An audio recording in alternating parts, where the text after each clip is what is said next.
dites-moi, quand connaîtra-t-on la réalité de ce vaccin, de ce virus réel? Parce que oui, oui, vous comprenez ce que je veux dire? Je vois où vous voulez en venir. Oui, oui.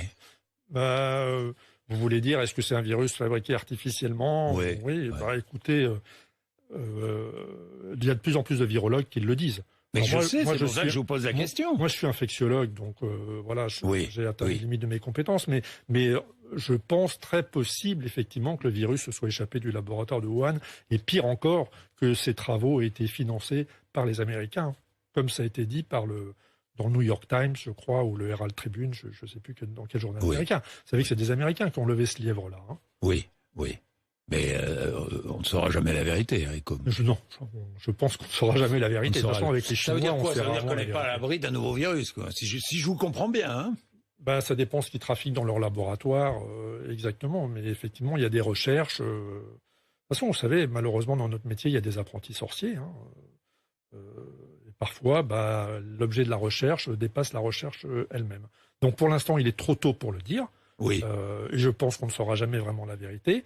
Mais le fait qu'on ne trouve pas de réservoir animal intermédiaire, vous savez, on avait beaucoup parlé du pangolin, etc. Bien sûr. En fait, on ne trouve pas de réservoir animal intermédiaire. Et le fait de ne pas trouver d'intermédiaire entre la chauve-souris et l'homme, effectivement, ça renforce l'hypothèse que ça puisse être un virus qui soit né de manipulation humaine et qui se soit échappé par erreur, hein, évidemment. Évidemment. C'est pas volontaire. Mais un virus qui se serait échappé par erreur, manipulation humaine, on devrait pouvoir mieux le combattre et mieux le connaître, non? Non, pas forcément.